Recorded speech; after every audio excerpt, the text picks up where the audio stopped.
close to the 2nd of February, so I just thought I'd kick things off with a little bit of the Groundhog song. What we're here today is have a look at this Harmony Banjo. I have to say it's not very good light at the moment, but we'll do our best. The banjo in question used to be called in the catalogue the regular 16. I forget what the actual model number is. I'll have to research that for the purposes of accuracy. Regular 16 because it's a 16 tension hook model, which is just about okay for a reasonable tension for an old-time banjo. And the other one, the parallel model in the catalogue, used to be called the Deluxe 30, simply because it had 30 hooks. I'm going to show you a little bit more about that in the future, but let's have a look at this first of all, warts and all. It has to be said that one of the things I love about old Harmony banjos is their absolutely Spartan design. There is nothing superfluous to it. It's just a very, very basic banjo, well made, sturdy, sounds okay, sounds fine, plays okay, but is as plain as a pikestaff. And the only bit of decoration on this particular model is the logo. There you are. And while we're in that neck of the woods, I'm going to show you warts and all. This is what happens to Harmony banjos because they're not finished with a wood lacquer finish. They're finished with what you could only call a paint job. And as a consequence, if they get a little bit scuffed, you see the wood appearing through underneath. And in this case, the neck is made of a good maple, but they just whisk a quick coat of brown lacquer over it. And the brown lacquer is to match. This is the unique thing about Harmony banjos. There's the resonator and also the rim. To give it its technical name, it's made of phenolic plastic. The common name for it in its heyday was Bakelite. Used to make all sorts of stuff. A very early kind of hard plastic. Used to make all sorts of stuff out of it. Radios and even early televisions were made of this. And the reason was because they could sort of reproduce to some degree a wood grain. Yeah, I'm sorry this is not showing up very well in this this particular poor light, but this is sort of got a nice dark mottled, somewhat resembling walnut or mahogany even. Now there's another place where I'm just going to show you where the lacquer's been scraped off, and that is where the neck joint goes through. The heel of the neck goes through the aperture cut out of the resonator, and as you see, it's scuffed a bit of the lacquer off on both sides. And what should have been done, and what a lot of people do, is to put a little bit of felt on the inside of that aperture, and that usually stops that happening. It certainly stops it vibrating and wearing at that point, because the resonator in this case is just attached with one central fixing on the perch pole. As you see there, one screw, so it's easily removed. The screw's easily removed, and then you have another couple of screws to take off the little bracket that's on the perch pole. Anyway, what are the good things about this banjo?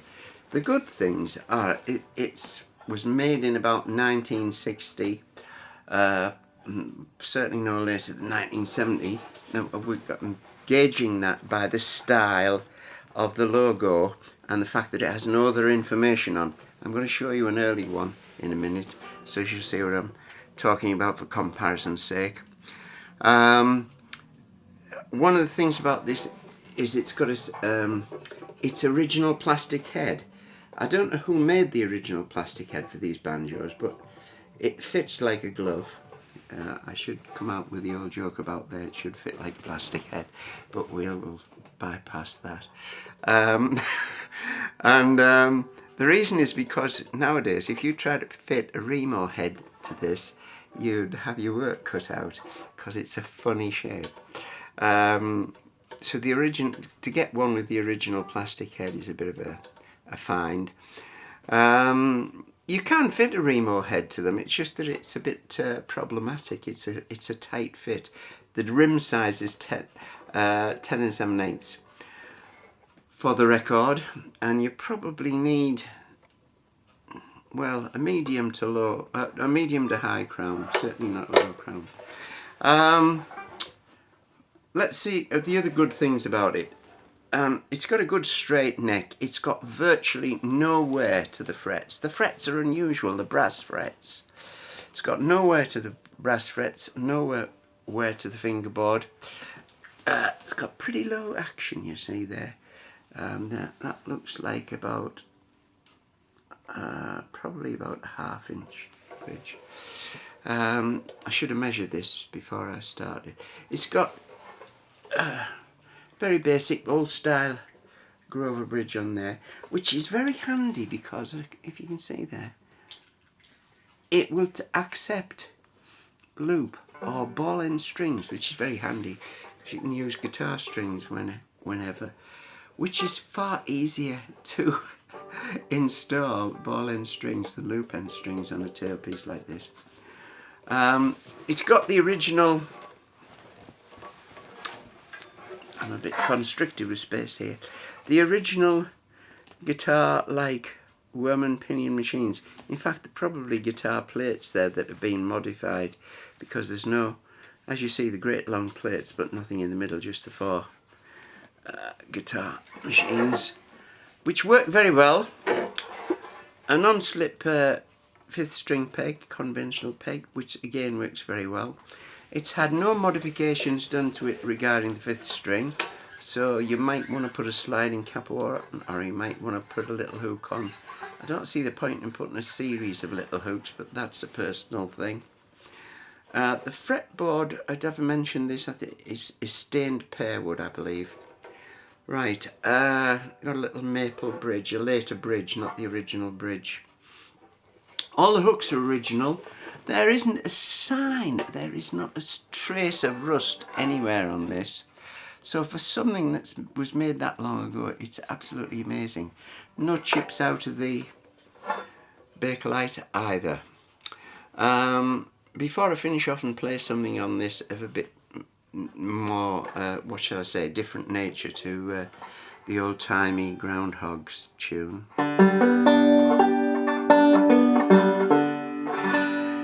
It's got kind of a mellowy resonant tone. What I'm going to show you is a slightly earlier model.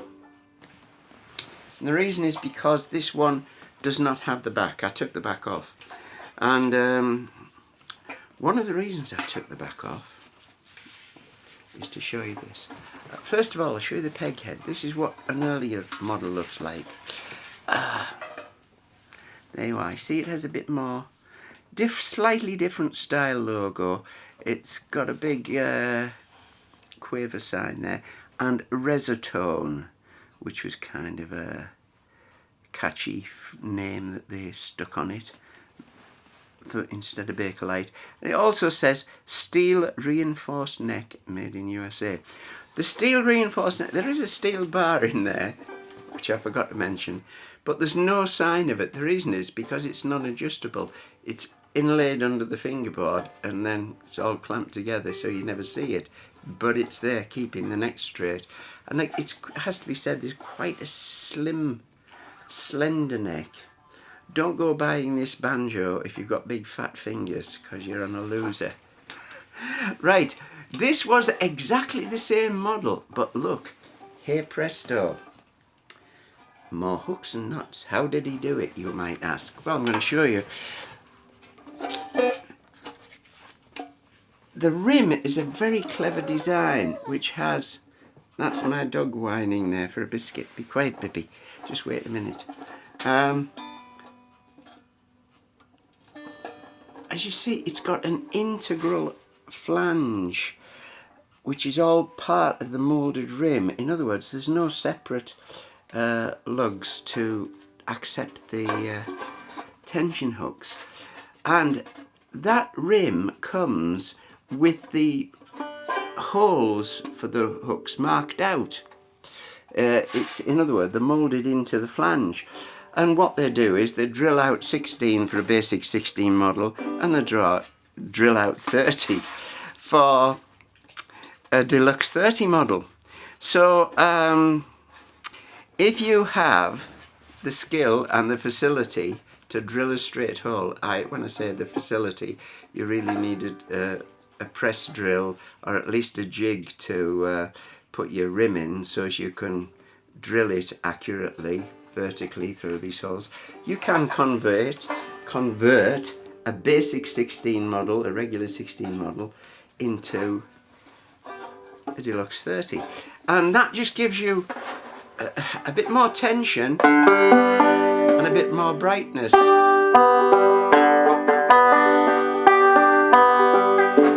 And that's my everyday banjo. This is my everyday workhorse that I teach on every day and play with the odd times I want to play.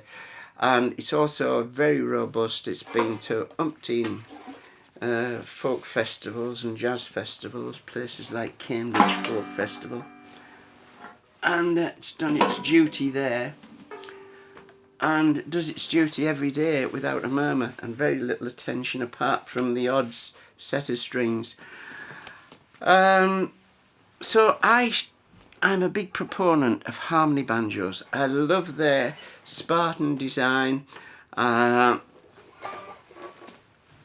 I love the slim neck, and now I'm going to show you that I love the versatility of the tone, because you can get a fairly mellow tone out of it, and if you've got a set of finger picks you can get a bluegrassy tone out of it. I didn't get a very good frailing type tone out of it because I'm suffering from the loss of the vital second fingernail there. There you are, that's what happens when you do too much ukulele playing.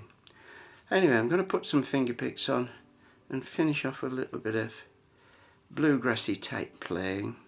I have no idea what I'm going to play yet. I'm going to wait for inspiration, not wait too long, on a golden shaft of inspiration from heaven.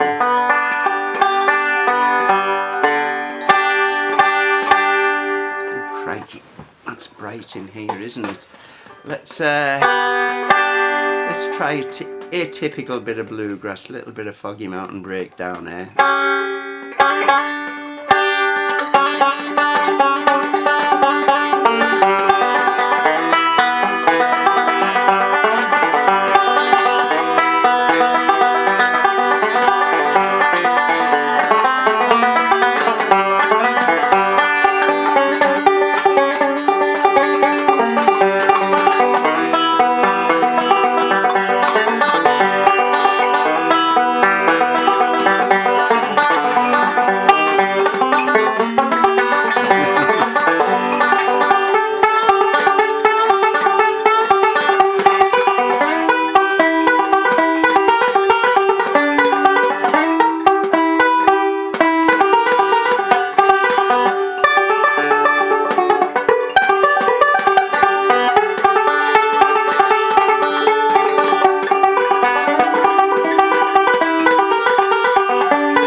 Nearly didn't make it. Anyway, there you have it. Harmony Regular 16. Forgot to tell you, it's in its original soft shell case, which is in spanking nick for its age. So there you are. That's why I'm expecting to get top dollar for this. But you know me, I am open to negotiation. And if you also know me, you'll know if you've got any queries, please do not email me. I hate one finger typing. Give me a ring on the phone and I'll be happy to shoot the breeze to your heart's content about anything content relating to this banjo, or in fact any other banjo you may want to talk about. Have a good day. Bye now.